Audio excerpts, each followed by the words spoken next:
welcome back to DanceFam Radio. And then we slowly do that. Guess what? We love Taylor Swift. And smoothies. Sponsor us, Emerald City Smoothie. If you're out there, they're over there. Sponsor us. We need our first sponsor, and I think we sponsor you with all of our money. We get a smoothie at least once a week. Mm-hmm. Cheers.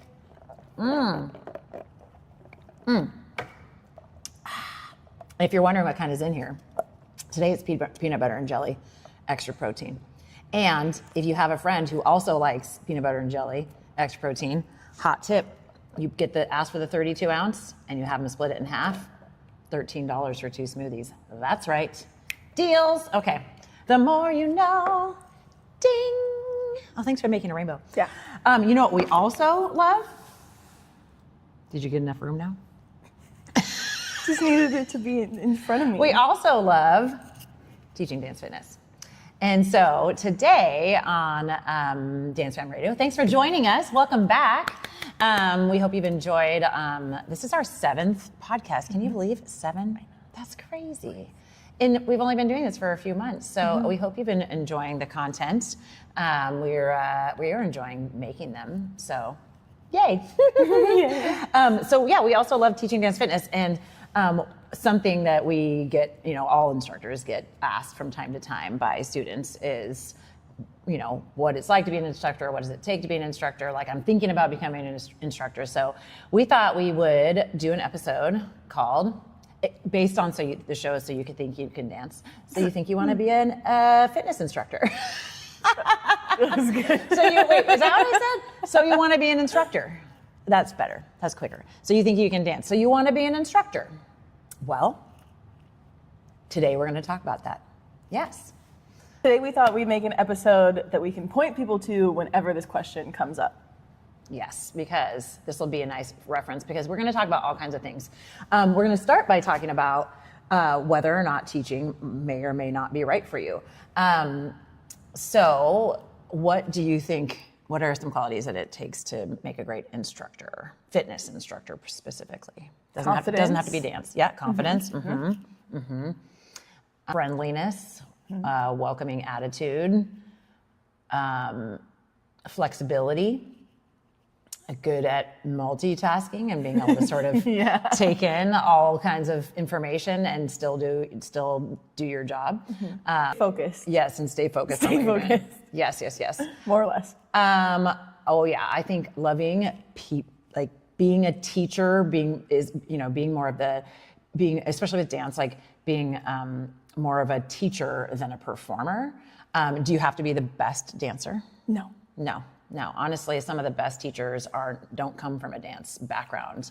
Some of the best dance teachers, because I think you want to have you have to have a healthy ego, because it takes a lot to get up in front of people and teach this, but you also have to have humility, I would say. And I think one of the best compliments I think I've ever gotten was being told that even though we have a raised stage here at the studio, my students feel like I'm dancing on the floor with them, and it's just easier to see rather than sort of performing on a stage. So I think that's really important. I think charisma is important, but I also think being true to your own self is really important. I think that's honestly one of the biggest things about being an instructor is being you on that stage and bringing what you have to offer, because it's in your own personality and your own style, because otherwise it gets boring. Like, we don't want all of our instructors to do exactly what I do, or do exactly what Morgan does, or exactly what Ruben does, or Karen, right? Like, we want to have all these different styles. Being good at remembering names. That's a really good one. That's a really good one. Because you want to know your students' names. Yeah. So, all that said, those are really great qualities. So how do you do it? How do you I just think it's really funny that my straw is just sitting there the whole time. I kind of want to move it over here. It's kind of distracting me. It was like little antennas.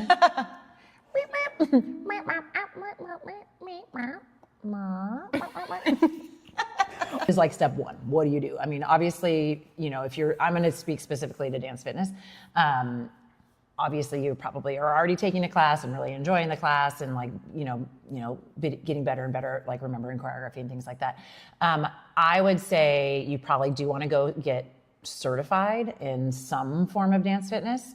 I have done Zumba. I've done the training. I've done the mixed fit training. I've done obviously Groove 3 training. I think that's it, but I would love to do more trainings. I think the more trainings you can do, the better. Obviously, all these different brands, if you want to continue using their, you'll go to the training. Here's what happens: you'll go to the training, and I've never seen it different than this. You go to the training, you learn their style, you learn their philosophy, and then you, at the end, will probably get like certified. So just basically like a piece of paper or whatever, digital, that says like, you're now certified in Zumba. And if you want to have our choreography and use our choreography, and every brand's a little bit different about like their like sort of what they, how they release their choreography and where it's okay to teach it and not teach it. And so you'll learn all that inside, and that's sort of beside the point. But you will get an offer to pay a monthly fee to get most likely choreography, maybe music. Zumba gives you music as well. I don't think a lot of the other ones do because they use much more just like pop and music from that you can stream. And generally they're like, I don't even know, like 30, well, it could be anywhere from like maybe $20 to $50 a month for whatever this is. And then that will give you choreography, a couple of choreographies each month or maybe more.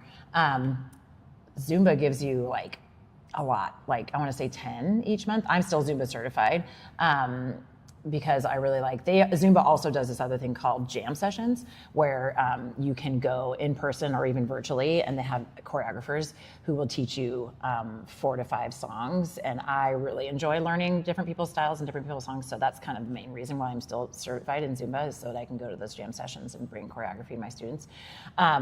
Anyways, so you'll go there, you'll get trained, then you'll get this offer, and you can kind of decide, depending on if you really want to teach that style, then you probably do want to pay the money and do that. Like our what's another one? A Commit is another one. They're doing a training here. Well, it's too late now, but it was last Sunday.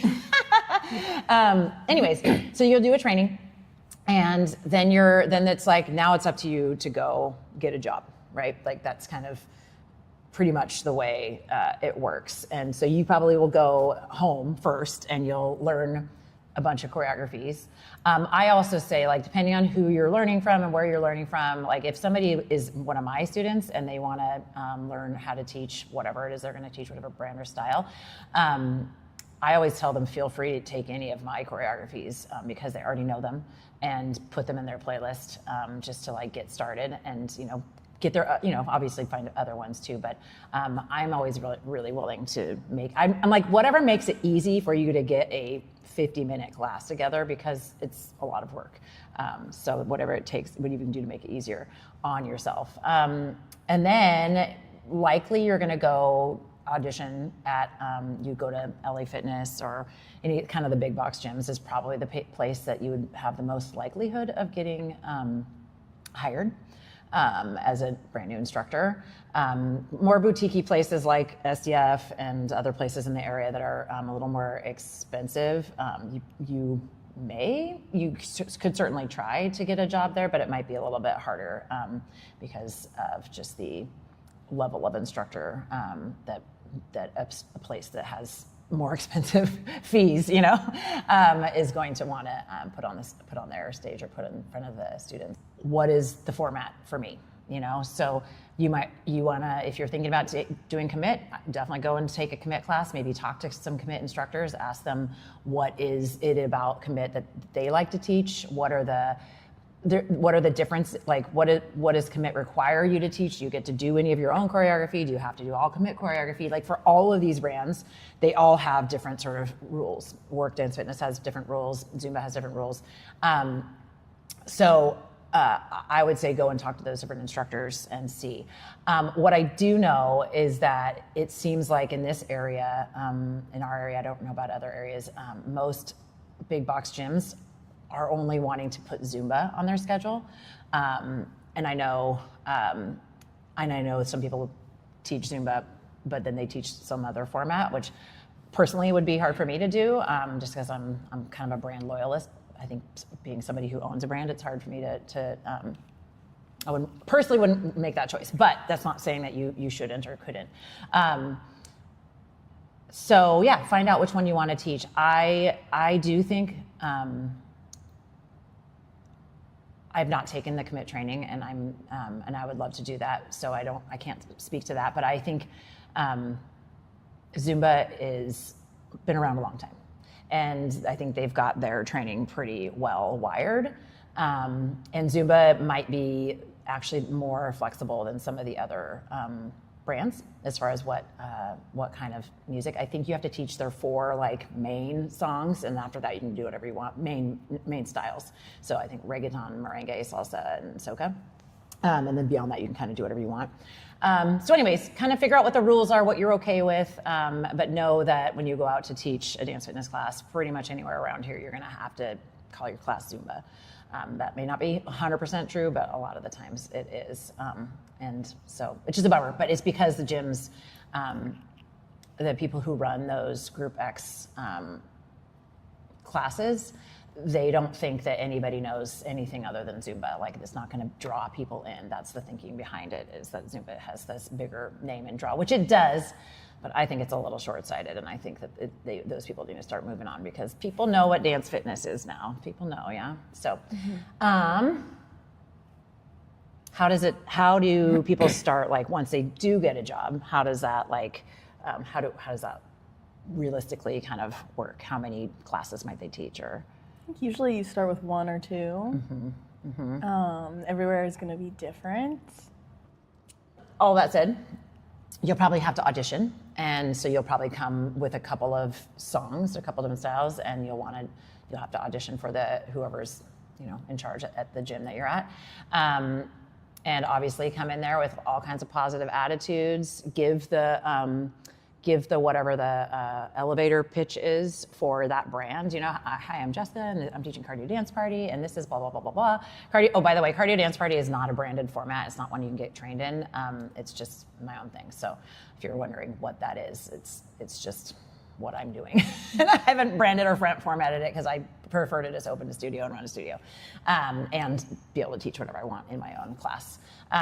So anyways, you'll want to go over and give that elevator pitch all the energy, all the smiles, all the just as big as you can be, and then do your songs and do your best, and hopefully you'll get the job. And then you'll probably teach, like you said, most people start with 1 class. You might get 2, but it's pretty likely you'll just start with 1, which is probably enough at first. Although doing something twice a week definitely makes it a little easier, so you don't have to remember your choreography before every class. And then let's talk about teaching can be incredibly rewarding, but no one gets rich teaching 1 class a week, or even 5 classes a week. I recently asked around to hear what kind of what pay was like these days for a starting instructor at a big box gym, and $20 an hour. $20, $25. I think I started at 28, but that's probably because I had some more teaching experience behind me. And so maybe depending on your experience, you might start a little bit higher than that. And then guess what? You almost never get a raise, not in these big box gym situations. So this is something you should just know. For most people, this is a labor of love. This is a second job. I personally think it's really frustrating. I'm just going to say this real fast. I think it's really frustrating that the fitness industry has not kept up with, raising wages. I think it's been about the same for 30 years of making that much, maybe even longer. And the hard part is, this is why, is because a lot of people will do this job just because they love it. And and there's so many people who want to do this job. And so I think a lot of business owners, mainly corporations, are like, you don't want to, I'm not going to give you a raise. Thank you, next. There's somebody behind you who wants your job. So if you want to keep doing this, that's kind of the feeling that I always got working for a big corporation. And it's really unfortunate. It's not how I run things here.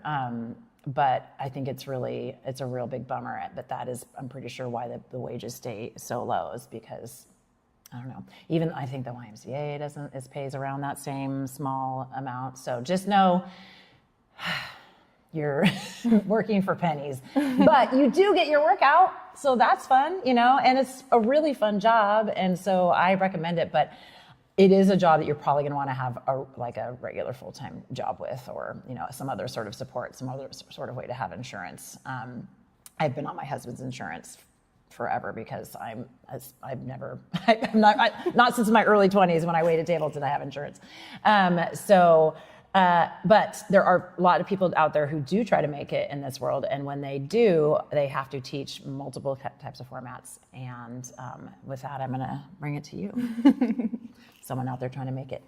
Trying. Mm-hmm. Yep, it's a hustle, real hustle. It is. I do a lot of things as a full-time fitness girly, as we call ourselves. Mm-hmm, mm-hmm, mm-hmm. So I teach many things. Too many things. Lots of things, yes. How many hours a week do you teach, when you're fully scheduled with kids classes and stuff too? Someone just asked me this yesterday. Currently, if I had kids classes on the schedule right now, which I don't because it's summer, but with those, I would have 7 classes a week. Mm-hmm. And that's not accounting for when I sub for people. Right, which is a lot. So it's really fun. It is a lot. And then in between all of that, you have a lot of downtime because you teach a class for an hour and then you might have a break, or you might teach 2 classes and that's mm-hmm. 2 hours. Mm-hmm. And then what do you do with the rest of your time? You still want to make money. Yes. So personal training. I'm a personal trainer, and I take clients and do small group training, and I do admin on the back side for SDF and for another studio. So that looks a lot like helping manage schedules, cleaning, all those different kinds of things, just to keep me in the fitness space, which is where I want to be full time. Mm-hmm. But if you want to do that, it is many different jobs. It's not knowing where you're going to be from one day to the next. I remember that. Yeah. I definitely, when I was at the height of teaching before here, and when I was doing all the kids classes, I was teaching 12 to 15 classes a week. Insane. Different kinds of classes. But how do you get personal training? How does that work? How do you become a personal trainer? Mm-hmm. So you have to get certified. There are a few organizations that you'll go through, accredited ones. Mm-hmm. Mine is NASM, NASM. There's also an ACE one, ACE, and I think there's one more that's a big one. That's an accredited one. Make sure it's one of those. Make sure it's one of those and it's legit. And you basically will buy a course. It's a self-study online course. And which means you can learn at your own pace. They did some really great updates recently, which makes it a lot easier to use. But you'll go through your different modules. You can buy a physical textbook if you like a physical textbook, but otherwise it's all online. You do quizzes throughout your course based on what you've learned, and the things you learn are basic anatomy. You learn accommodations for different kinds of people that you might come across, so pregnant people, heart conditions, kids, seniors, women, bodybuilders, all these different kind of things. And as you're going through, I recommend just kind of thinking about maybe what your specialty would want to be. When you first start being a personal trainer, you'll probably just be give me all the clients. I'll take anything that I can get. But it's good to, I think, have a specialty so that you can really show your personality and do what you're best at. So you'll do that. There's a quiz that you take at the end. You have to schedule it out. You get on your computer at a certain time of day, and you take, I think it's like I haven't taken it in a while. I think it's like 100-question test. Wow. Multiple choice. And so you want to be studied up. You sit down and you take a test. I think you have an hour or 2 hours to take it. You have to get, I believe it's 80% or higher to pass. Mm-hmm. You can try again as many times as you want. Just know that you're going to have to pay money to try again. Because they're running a business. If you're a fitness instructor and you don't have any money. Yeah, just write that off later. So you take it, you pass it, hopefully, and then they give you your certification. It's usually good for 2 years, but they do have an option that you can buy for like lifetime certification, but that's like $400 up front, which I don't have. So I recertify every 2 years. I just did mine. And also for personal training and for if you get just a regular group fitness instructor certification, which is also that's the first thing I got through AFAA, which is an affiliate of NASM. It's their group fitness side. Right. And so I did that. It's the same process as the NASM personal trainer. You buy the course, you take the quizzes, you take a test at the end, you get certified, and then you have to certify every 2 years. But to get either of those, before they even let you take the test, you do have to have a valid CPR AED certification. Yes, so I was going to mention that, yeah. So not all places require that. If you're getting certified in personal training or the group fitness space, just the general ones, you have to have it. Mm-hmm. For certain brands, for other brands that are like just Dance Fitness and Zuba, I'm not so sure. But to even take your personal training test, you have to have that. Yeah. I don't think any of the brands require that when you're certifying with them, but a lot of places will require you to have that anyways. So just having it's it just on good hand. to have. It's just good to have as a teacher. Exactly. That because emergencies can arise, and it's good to know what to do in them. I was going to mention though too that the group fitness training that she's talking about is not necessary. Like you literally could just go to one commit dance fitness training and be off and running. Yeah. But if you like extra education and you want to have that, then I didn't know what I wanted to teach. Right. When I first started, so I just started with a general one, and they have on their thing you can buy you can do specializations for a personal trainer or for group fitness. So you can get your yoga specialization or a general dance fitness certification where they teach you more in depth how to teach that format. Oh, that's cool. And then, but it's non-specific. It's just like a general I'm qualified to teach to put together a class in this genre if I wanted to. That's interesting. I didn't know they did that. Yeah. Okay, that's cool. So, that's a lot about how to get into the industry. Let's see, what does your first year of teaching look like? Getting your playlist together. Yeah. Learning your choreography. Practicing some more. So much practicing. You're going to hate your playlist by the time you even get a job. You're going to be so tired of your playlist. But it's what it takes. It's really what it takes because, and messing up is fine. You can mess up from time to time, but you have to mostly not mess up. Mostly not mess up. And it feels worse to mess up when you're a new instructor because you're you're trying to prove yourself, Right. But if you do mess up, just remember you're human. And some people play it off like they didn't mess up. I always own up to it because that's just who I am. But it's not that serious. Right. It's just not that serious. It's not that serious. Just keep trucking forward. Give it a laugh. I always say, if you mess up, just laugh and keep going. To instructors and to students. It's for both. Mm-hmm. Arriving early to classes, so at least 15 minutes beforehand, depending on where you work. That's pretty standard, is 15 minutes beforehand to get set up, learn the tech, teach or talk to the students, because this is a big part of group classes is the people, right? That's who you're trying to get to come to your class, and so you got to get to know them and to get to know their names and get to know, a little bit about them. because hopefully you're the type of person who just wants to. I think that's the type of person who generally teaches group fitness classes, is somebody who likes to be out with people, right? So,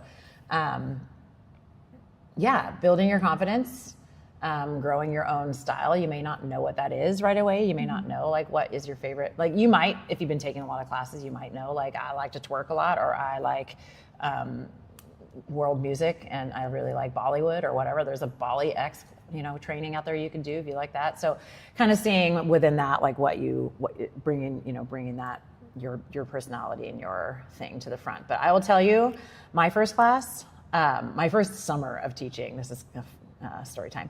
I was teaching Zumba and I was nervous, very nervous and very high energy, like I always am. And I was teaching and I would get done teaching and I would be like I would have like this like metallic like taste in my mouth. I know, it was so weird. And I'm like, and it was like something like I could feel like something was weird, and it just it'd be like that, and eventually over like an hour or so it'd kind of go away. And I eventually went to the ER because I'm like, what is wrong with me? And I was like, I think, and I told the ER doc, because I'm like, am I having a heart attack? Like it felt like whatever I Googled made me think maybe I was having heart issues. I like feel like I know where this is going, but I don't actually. And I mean, it was, anyways. So I told the doctor, I was like, I've started teaching this class. It's really high energy. I think I'm not breathing enough.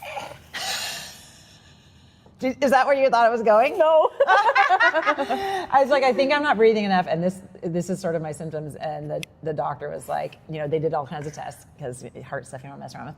And sure enough, I just wasn't breathing enough. You weren't breathing. I was like taking too shallow of breaths. So I like literally while I was teaching, I'd be like, breathe. Isn't that so silly? Whatever. Eventually it stopped. It still does happen to me every once in a while, like in a high, sort of higher stakes type of class situation. Maybe I'm like out in the community or something like that, and feeling more like nervous. And anyways, it'll still happen to me every once in a while. But I know it's just I'm like, oh, I didn't breathe. So when I yell breathe, don't forget to breathe in class, that's cueing myself. Yeah. Same breathe. Here. I'm like, oh, I'm not breathing. Oh my goodness. Okay. I'm not breathing. Are you breathing? Yes. What does success look like in your first year? I feel like just having people in your classes. Yep. And having what you consider to be a good amount of people. Yes, whatever that feels like. Whatever that feels like. Right. It depends on the space you're in. 100%. Because like a big box gym, if at a good time slot, you're probably going to want to have at least 15 to 20 people in there for that to feel good. At a smaller studio like us, or at a time slot that's not so good, then maybe 10. Or here, our studio, depending on the time slot, and you're probably going to be smaller than that, to start with. So, but it's about the people because that's one of the things I feel like all these brands do is they're like, we'll certify you, we'll take your money for the monthly thing. Go. Now go get a job. Go get a job. And they might support you in some way, but it's really up to you to get a job and to keep a job. And that's sort of oftentimes if you're struggling with getting people in the room and struggling with keeping numbers and keeping a job, it might be the cold hard reality that maybe it's not for you.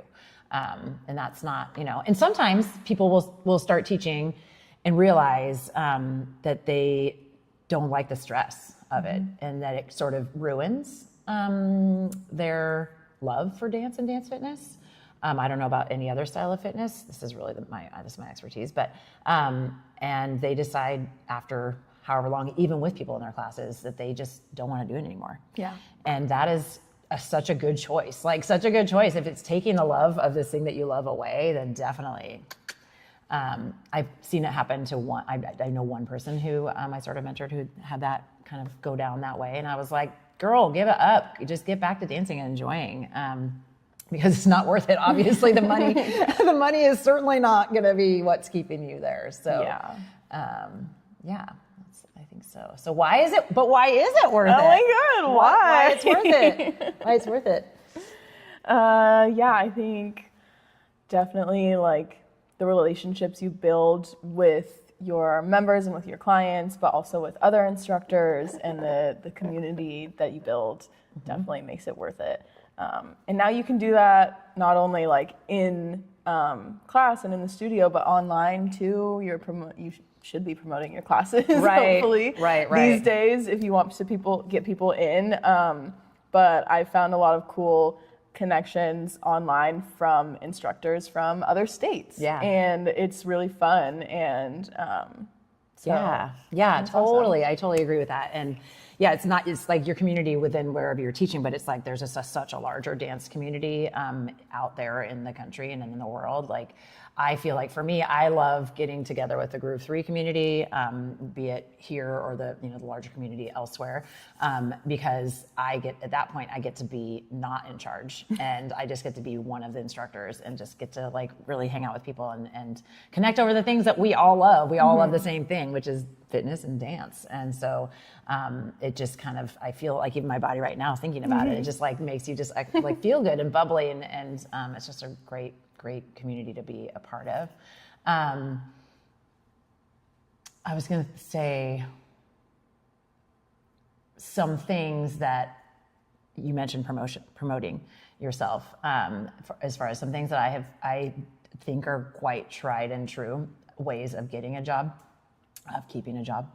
One thing is where you want to go teach, specifically if you're ready to go teach in like a smaller studio and like a boutique studio like SDF or other ones around, go and become a part of their community before you try to teach there. At least be familiar to the people, because in these smaller settings where there's not, why I say it, not only is it harder to get a job at a studio because of just sort of like people are paying premium dollars to be here. It's also just, there's just the clients, there's just a smaller pool of people. So at a big box gym, there's, I don't know, thousands of people probably members of that gym. And so it's easier to get a good chunk of people into your space. Why was I saying that? To get people into your space, you need to promote yourself. And I know at first when I started promoting myself, I felt really awkward and like, it's all about me, come to my class. But or really, like, please. Yeah, please, like it feels like that too, sort of thing, but it's not. You're just promoting yourself just like anything else and reminding people. I remember at one point I was subbing for somebody, and a student came out to me and was like, oh my gosh, I'm so glad I saw that you were subbing today, because then I was like, I really wanted to dance, but I didn't know where to go, and I saw you're subbing, so here I am. And I'm like, that is exactly why you promote yourself, because it just reminds people. People don't remember when you're teaching unless that's their regular class, that they always go to, and that's like their total jam. So promote yourself. Another thing that I see that can go wrong for some instructors when the numbers are low and they're new and whatever is coming into this space sort of being apologetic in your demeanor about not having enough people here in your mind or whatever, or from maybe what they're used to seeing in that space. And I think you have to like not shrink, you grow. And I think I've said this on a podcast before, but what I always tell new instructors is like, I have to tell this to myself sometimes too, but is don't worry about who's not here. Just engage and be really excited about the people who are there. So who's here? Scan the room, let's go. And not pointing out like, oh, I'm sorry, this class is small, or there's not very many people here. Like that feels like then the instructor, now it feels like the students are having to take care of you. And that's not their job. It's your job to take care of them. So some things that you just might want to think about coming into that space. Yeah. Mm-hmm. I love watching students grow. That's one of the things that's like, just today, it was amazing.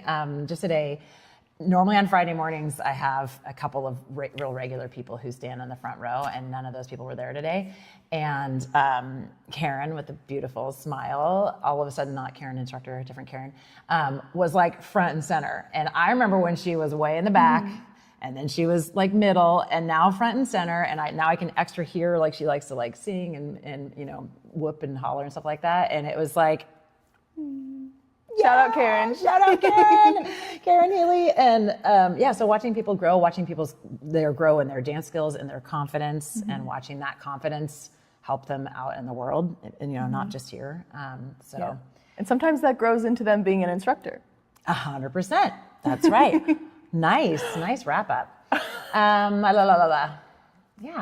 Yeah, and it matters. Your work, this type of work matters. This is why you do it, is because it matters. You make a difference in people's lives every time you teach. You might be having the worst day, and they've been waiting to get to dance class, and you just turn it around for them. And I think that is huge. And you're also providing community where a lot of people could use community in their lives these days. So, okay, let's do some myth busting.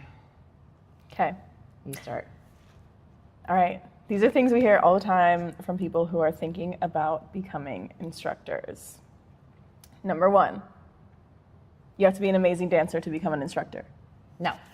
People connecting with great teachers, not perfect dancers. Being encouraging, authentic, and able to lead a room matters much more than being the best dancer. I just read that, but that is true. Teaching fitness is an easy way to make a living. No. We already covered that. You go. You'll know when you're ready to become a teacher. Almost nobody ever feels ready. So if you're thinking about doing it and you've got the time on your hands to do it, go for it. Go for it. If only 5 people showed up, I've failed. No. Sometimes your most meaningful class can be the 5-person class. Yeah, and depending where you're teaching, 5 is a really good number. Yeah, it could be. Totally. Then those 5 people deserve a really incredible experience. So give it to them. Like, you showed up. Yeah, exactly. Everyone else is missing out. That's what I like to say. Right, exactly. I don't remember if it's me or you. Students expect you as an instructor to be perfect. No, they do not. In fact, they love, students have told me they like it when I come to a class, or other instructors come to a class and don't know what they're doing when it's not their own class. So I go and take Morgan's class, say, and I haven't taken Morgan's class, or it's been a long time, and I am flubbing around, and they're like, "Oh, you don't know, she's human." And so we do not expect instructors to be perfect. That's for sure. Once I get certified, I'll automatically get hired. Not so much. No, not necessarily. No. So it gets your foot in the door. Certification, showing up prepared, coachable, dependable, and easy to work with is what keeps opportunities coming. Dependable, yes. I need to be outgoing all the time. No. Some of the best instructors are actually pretty quiet off stage. Teaching is about creating connection and not always having the biggest personality in the room, right? So I think that comes to that idea of putting on a class in a show, but also being very ready to chat with people on the floor. And I'm a very extroverted person, but I oftentimes, many times, drive away from a class that I taught in silence. You have to. Because I'm like, whoa, because there's a lot of connection going back and forth, a lot of energy going back and forth. So yeah. I'm not a very extroverted person, but I've become more of one from being an instructor. And now I probably sit more in the middle between the two. But that was a hard growing journey for me, being more of a shy person. Little tidbit of advice in there is that you have to push past that part to be a group fitness instructor, to be a successful one. You have to be all you have to do is go up to a person as they come in the door who's new and say, "Hey, what's your name? I'm so-and-so. I'm so glad you're here. Have you ever done this before? Or how did you hear about us?" Just come up with whatever your couple things are. Because I also was shy about meeting people when I was first teaching. I know, shut up. It's true. I don't believe that. It's true. And if you see me out in the world in a space that is not here, very likely I'm going to be shy. I'm extroverted, but I'm still kind of shy. And it took some time to push past that. They want to talk to you. These people that came here and they want to, if you invite them in, it makes them feel more comfortable and tell them what they need, if there's equipment that they need for the class. So pushing past being shy, just put like it's part of your job, because it is. Good one.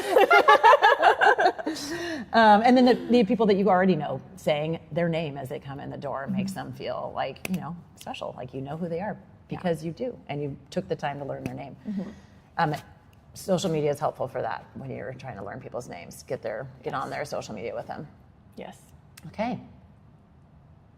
So if you're sitting there wondering if you could ever become an instructor, you probably can. You probably can. Or if it's something that you're passionate about, give it a try. Like it's really low stakes to get certified with one of these formats. It's maybe a couple $100, oftentimes somewhere between $100 and $300 to go. And then even if you're like, I don't necessarily want to become an instructor, I'm just curious about what's in the sauce. I definitely told people to go to trainings just to kind of understand better what's happening. And that's why I like to go to trainings, because it's always going to be informing, me with new ideas. I pretty much always come away with something I didn't know before. And that to me, as a teacher, is worth it. And I think teachers like to learn. So definitely, once you do become an instructor, don't shy away from taking more trainings. I think that's really important to keep you from getting too static and stuck in the past, because things change, So, okay, studio updates. Ding, ding, ding, ding, ding. Sorry. So, what is coming up? Let's see. silent disco. Silent disco is coming up. Yes, yes, yes. Really excited about that.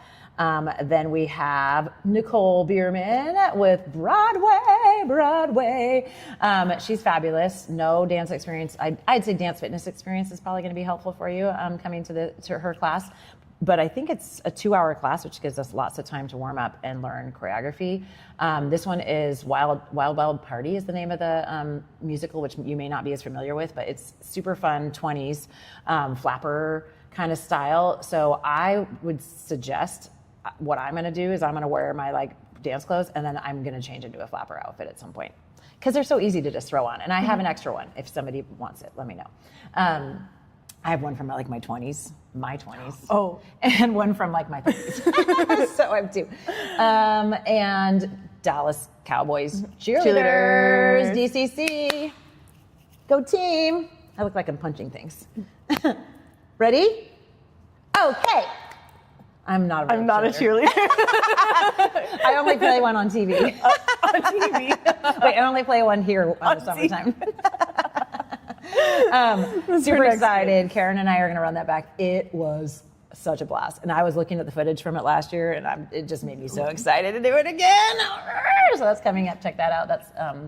That's coming up. And then Outdoor dance party. August, yeah, outdoor dance party. I don't have any dates, but look on our event board when you're here next time. It's in the early-ish part of August.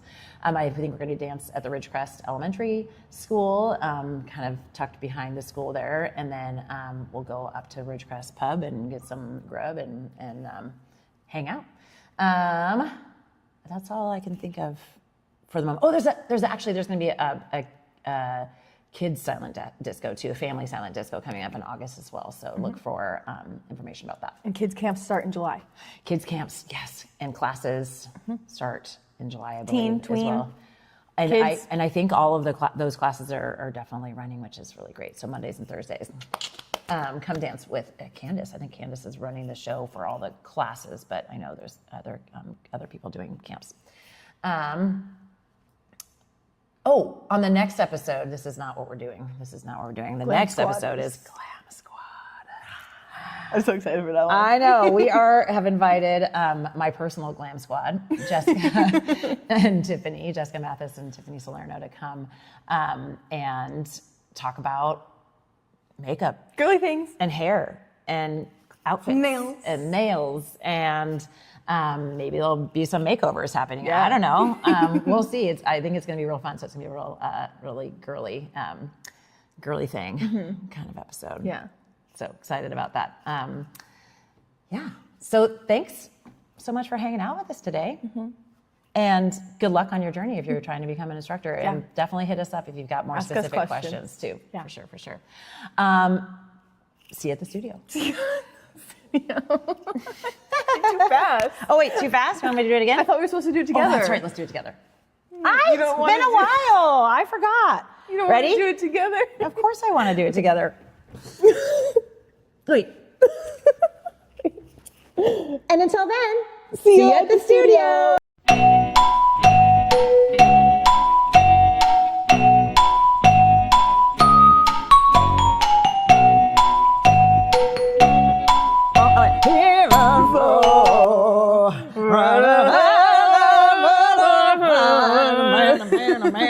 I think we just started. Yeah. Eddie Vedder. I can't see. Sorry. Why does it keep? She has too much of a timer out. Oh wait, we were supposed to say, if you made it this far, welcome to the completely unserious bonus content. Oh How do I change my screen timer? I don't know. This is the part where we're going to do impersonations of famous people, singers, and otherwise. Okay, Creed. Do we do it together? Yeah. Except for it's arms, not eyes. Oh shoot! I wrote that down. Remember that? Arms. No, I obviously wrote it wrong. Yeah. Well, that's probably what you thought ready? it was. 1, 2, 3. With arms wide open. I'll show you everything with arms wide open. Oh, that was good. Okay, we're gonna skip that one for now. Steve Irwin. Steve Irwin. Ow! Yeah, do it. You got this one. Crikey. Let's put some shrimp on the barbie. Crikey. Oh, It's in its natural habitat. Oh, nice. We love a good Steve Irwin. I want to do Mickey Mouse. Just Mickey. Hey guys. No, wait, how's it go? How's he do it? Oh boy. Minnie. Oh boy. Do it. Keep going. See you real soon. Oh my gosh. I have blanks. Yeah, that makes sense. Okay, I'm gonna do. You have to guess this one. Oh, I have to get. Okay. Hold on. How's it go? Shit. Is it lyrics? Pause. Yes. Hold on. Ah. Do you need to look it up? Yeah. Okay. I won't look. Okay. Like, what is it? Oh, I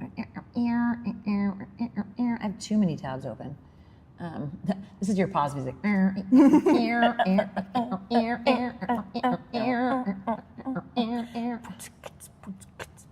Oh, boots and cats. Just want to like put my finger right there.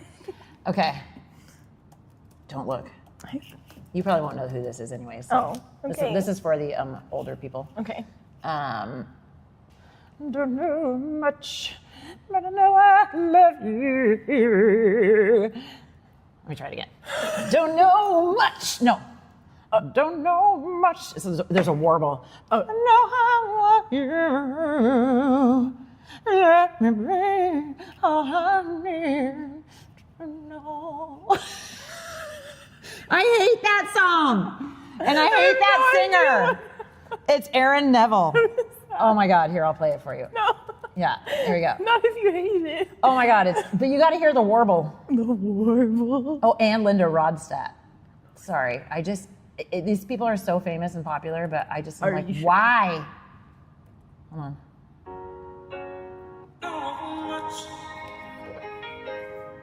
Microphone's over here. Oh, I do know this song.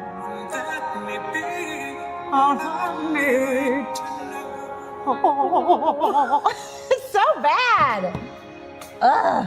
Sorry if you love that song, but I hate that song. I don't like his voice. I don't hate him. I just don't like his voice. I don't like that warble. And that song was so popular for like a lot of the 80s and beyond. Okay. And beyond. Do we have one more? Okay, you have to guess. Okay. Okay. Yeah. Britney Spears. That was good. Oh, we should do accents. Oh God, no. We could get in Yeah, trouble. we should do accents. What kind of accents? Like Australian accent. Do British accent. Oh my God, I think I'm bad with accents. I think I'm better with impersonations. Show me your British accent. My British accent. Oh, are you quite posh? Very posh. See, I'm only good when I'm doing it back to somebody. You have to mimic it. Yeah, exactly. You have to copy me. I have to copy you. More. More. Give me more. Give me more. Okay. Give me more.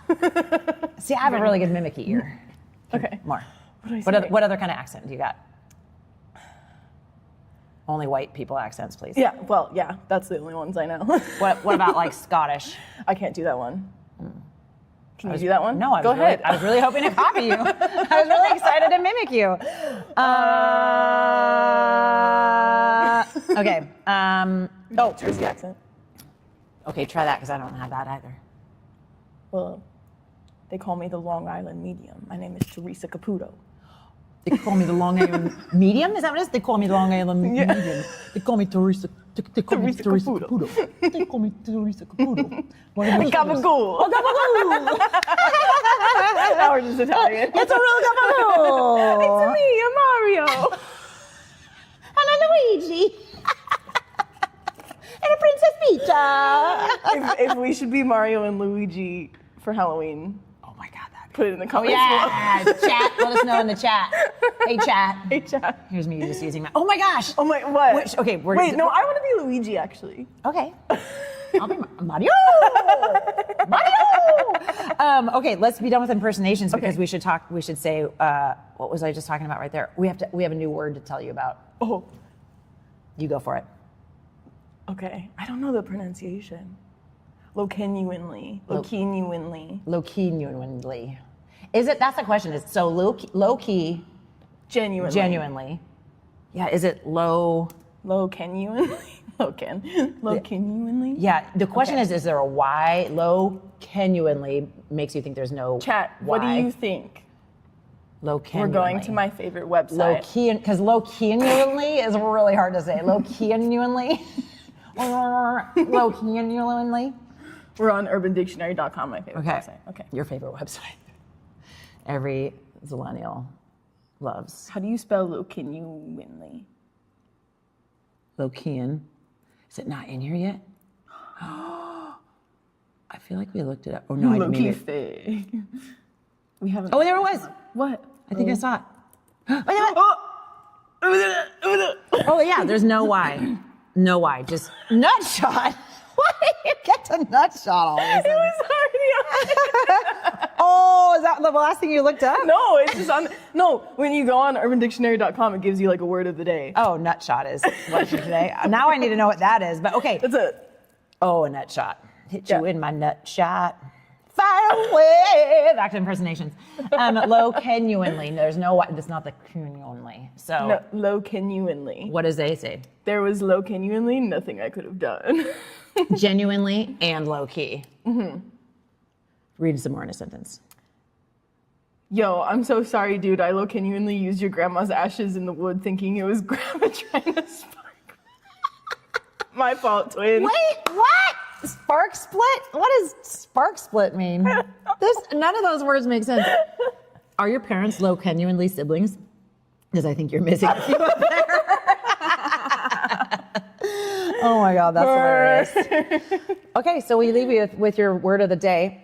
Low-genuinely. Oh no. It was for us. It was low-genuinely for Urban Dictionary. I know. Nut shot. Hit me with the nut shot. I don't think you want to ask for a nut. You're probably right.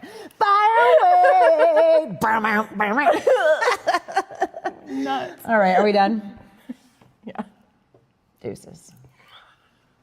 Wait.